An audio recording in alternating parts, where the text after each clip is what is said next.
Congelou.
Alô, boa noite.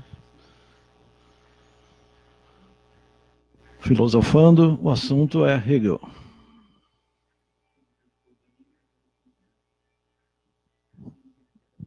Oi? Já voltamos ao normal. Já tem gente ali. Salete Rosa, Gilson Luiz da Rosa, Roselene Gil, Everaldo, Chico Bento, Marcelane Crozeta, Terezinha Paz, Paulo Sérgio, Terezinha Piva, Josineia Nunes e Landa Bordignon. Parente do ex-prefeito de Gravataí.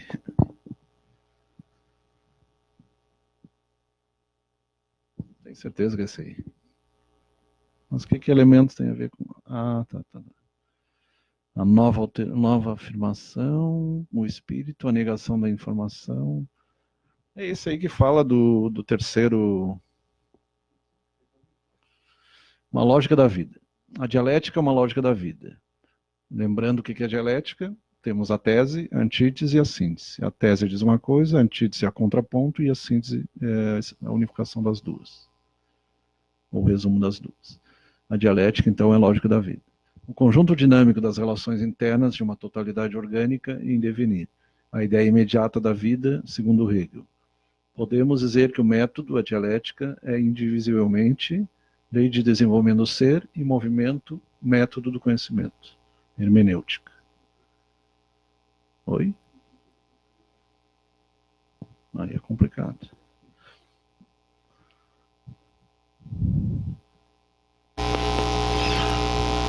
Então, Geist é o tempo. Quando tu fala, aliás, é espírito. Quando tu fala, o Hegel dá uma ideia mais ampla de espírito. Quando tu fala, por exemplo, em Zeitgeist, é espírito do tempo.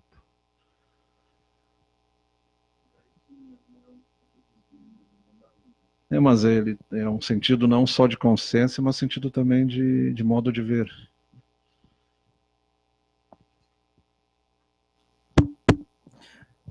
Eu pergunto isso em relação ao Geist. Para quem não ouviu, eu perguntei para o Flávio se o Geist era um tipo de espírito, porque na mitologia alemã, muitas vezes se refere-se a Geist como certos espíritos, certas aparições. Inclusive tem um jogo de cartas, o Magic the Gathering, que uma das criaturas que aparece é um Geist. Ele é um jogo assim baseado na mitologia e folclore, e eu fui em busca e esse Geist é tipo uma aparição, um espírito, algo assim. E o Poltergeist é esse brincalhão. Mas ele dá um sentido bem mais amplo ao Geist aí, no sentido de modo de viver também e de ser. Então, um dos vocabulários mais abundantes usados pelos idealistas alemães foi o de Geist. Importante dentro do pensamento idealista foi, por um lado, a ideia de uma contraposição entre espírito e natureza. Por outro lado, a ideia de conciliação de ambos, ou de uma associação da tensão apontada mediante o espírito. Lembrando que na mitologia indígena, por exemplo, todos os seres têm vida, têm ânima, né? Fred Carrilha, Zulemar Rita, William Maria Eduarda, Ismael Piva de Sons. Então, no totemismo, na religião tradicional dos índios, tudo tem vida. As pedras têm vida, as árvores têm vida, tudo tem vida. Os animistas, né? E ali é o que ele fala quando tem relação de espírito com a natureza.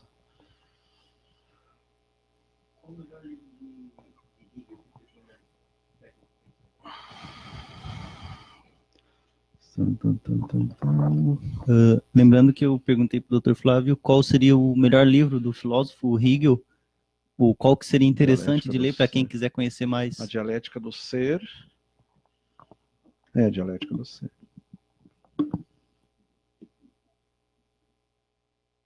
E tem um que é dele junto com Heidegger, fazendo comparações. Dorvina? Lidorvina John Crispin.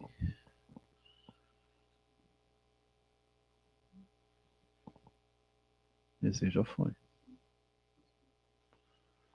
Autodespregue. O espírito é todo.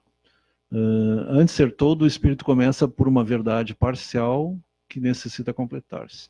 Aqui dá para trazer aquela ideia da primeira lei de Hermes, que tudo é mental, tudo é mente. Tudo partiu da mente de Deus, do Criador ou do Pai, universal. E daí surgiram os espíritos particulares, que dá para entender ali a particularização. Cada um de nós é uma essência, uma individuação, uma particularidade do todo. Por isso que diz que o todo está em tudo, Deus está em tudo. Mas antes de ser todo, o espírito começa por ser uma verdade parcial. Para o espírito não é algo particular, ao menos todavia uma substância particular. O Jung chama individuação, né? Quando tu busca o teu desenvolvimento pessoal, o teu autoconhecimento. O espírito é um universal que se desprega de si mesmo. A ideia de emanação. Tem muitos que não gostam da ideia de criação ou criação, mas falam em emanação. Se tu lê o Zohar e o Bahir, ele fala no livro do Esplendor, fala em emanação, Deus emana. Robson Jaqueline, Alice e Jaqueline Faria. Ah, tá, são dois.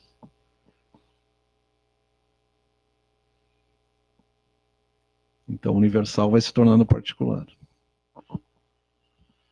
A ideia do espírito do povo. A ideia do espírito do povo surge na França durante o século XVIII, com o nome de espírito da nação, sobretudo com Montesquieu e Voltaire. Isso aí acho que deu a ideia do senso comum, pelo que eu entendi, né? Montesquieu e Voltaire. Mas foram os alemães que insistiram nesse tema. Hegel entende a história como a história da humanidade, mas quem, à vez, mostra suas ideias, que a história humana se realiza através de uma série de espíritos populares. Os Volkgeistes. Volk é popular. Através das tradições, dos modos, dos costumes.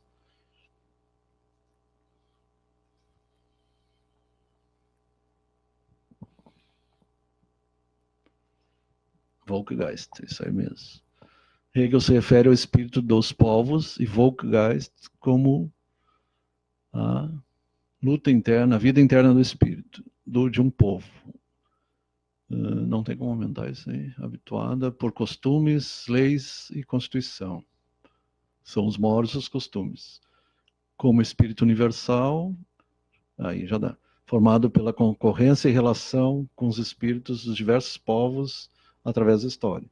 Aí cada nação tem seu modo de ser, né?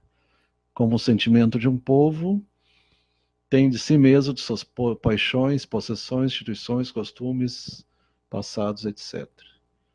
Como queira que seja o espírito, constitui uma entidade, mas é o espírito de um povo.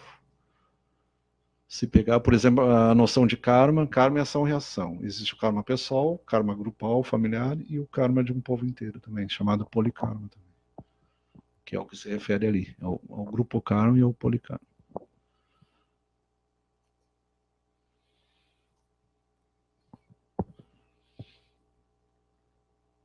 Por isso que é Volkswagen, né? Carro popular. O indivíduo como história. Se trata de um espírito determinado a determinado pela história. Por isso, o espírito de um povo equivale a um indivíduo no curso da história universal. Os espíritos de diversos povos no curso da história são os graus da história do universo no qual se realiza um espírito universal, que a gente chama Deus. Cada espírito universal aparece encarnado segundo as épocas de um povo determinado. Aí acho que está no sentido do avatar, né? E através de um determinado indivíduo representa a consciência do povo de sua época. São os líderes religiosos, né? Os grandes iniciadores. Moisés, por exemplo, Zoroastro e tantos outros. Manu, Menés no Egito.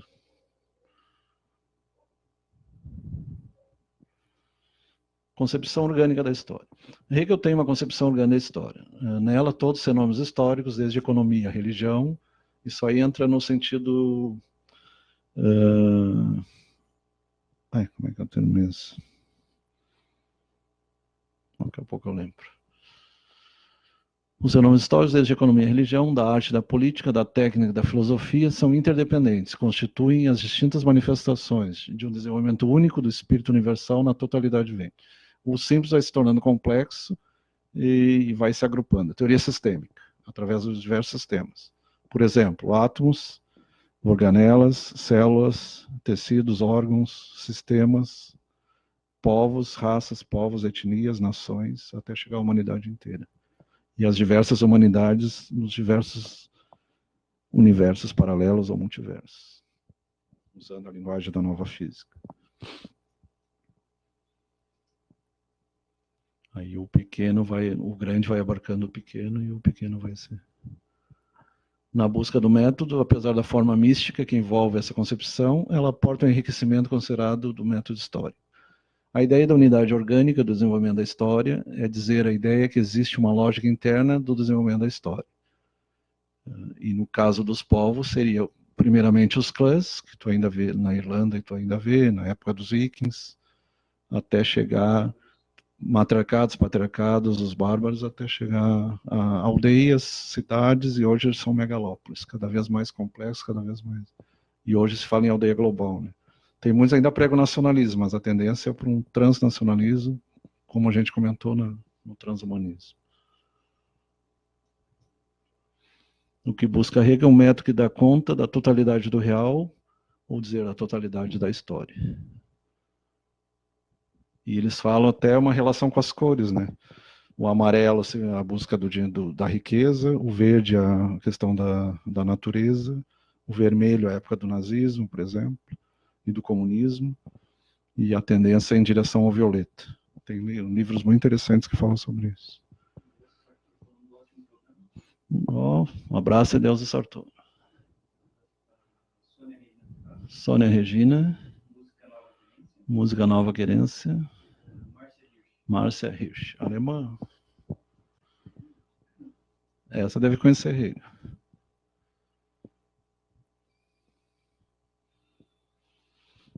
Totalidade do real. Para Hegel existe uma racionalidade, uma legalidade intrínseca, ele é racionalista, né? Da natureza e da história.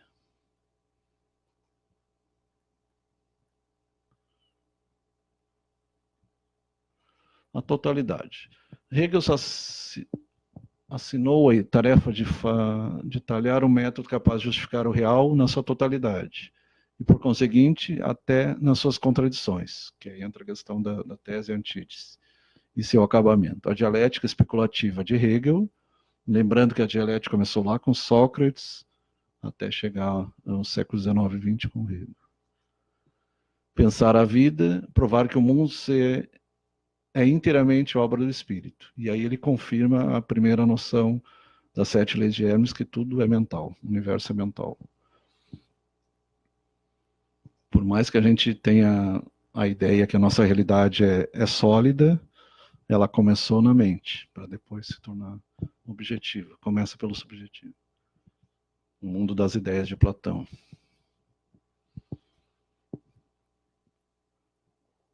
Xavier. Tal, meu Deus. O espírito subjetivo. O ponto de partida é a experiência primeira de um sujeito imerso na natureza. O indivíduo forma parte dessa natureza como a criança no seio materno. Em sua existência imediata, o indivíduo sensível está em contato com a natureza. Ele é curso deste primeiro ciclo. A consciência individual deve recorrer às etapas de conhecimento social da natureza. Os momentos de despertar da humanidade como espécie, autoconsciência é diferente da natureza. Autoconsciência, porque o animal ele não é consciente de si mesmo, o ser humano já é consciente de si mesmo. O sujeito sempre está imerso na realidade, é sempre social, portador de uma cultura, de uma história que é da espécie e trabalha e suas consequências.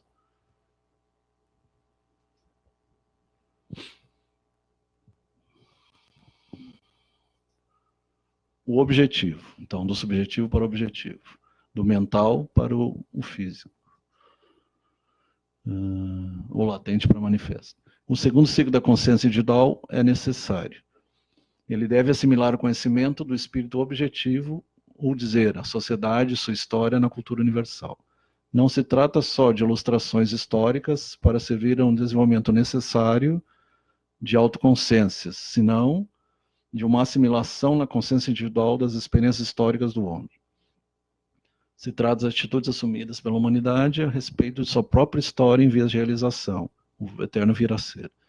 Hegel pretende que o indivíduo reencontre a história real da espécie e procede de modo que conciliam as grandes eras da história nos momentos do sistema. Lembrando que a história é por ciclos e ela não é como as pessoas acham, passado, presente e futuro. Muitas coisas que estão acontecendo hoje já aconteceram lá atrás. Se tu estudar a história, tu vai ver que tem enigmas, que se chama a história não oficial, que só tu tendo essa noção de ver por cima, tu vai entender. Como é que pode lá atrás tu falar em máquinas voadoras, por exemplo. Então são coisas bem interessantes. Tem alguns até que dizem que a humanidade esqueceu a época do chamado dilúvio universal e teve que começar praticamente do zero. E no caso de haver uma explosão, uma guerra nuclear, a gente voltaria para trás. E se acredita que outras civilizações já passaram por isso. Tomara que a gente não tenha que passar por isso. Né? Tomara que a gente seja inteligente o suficiente para superar isso e evoluir de vez.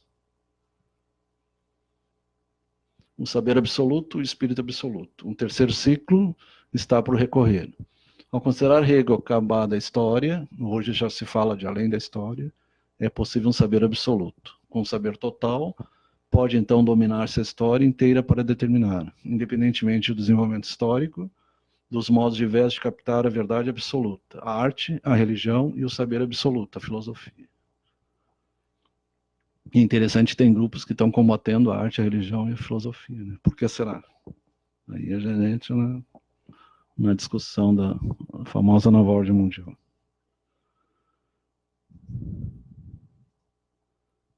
E os pretensos iluminados da Baviera. Primeira negação.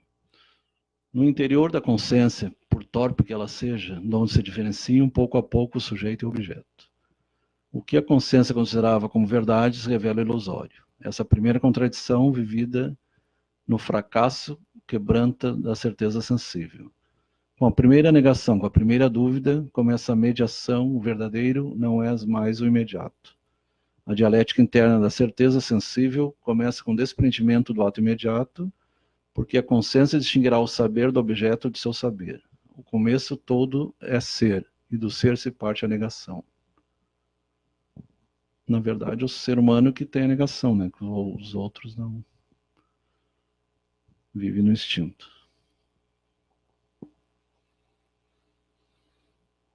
É o famoso direito de escolha, livre-arbítrio, livre escolha. A desdita da consciência. Seu caminho pode ser considerado como o caminho da dúvida, ou por certo como o caminho da desesperação.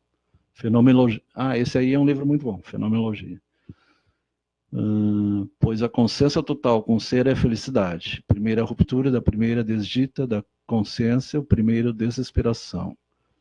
Essa dúvida é a negação de um conteúdo determinado. Ele é o caminho da consciência da negação e negação de conteúdo em conteúdo.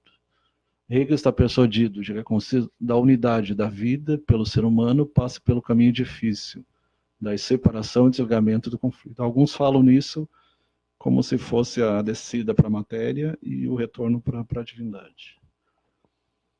Adalta Roque, Isnar Burato de Souza. É o caminho da materialização e retorno da espiritualização.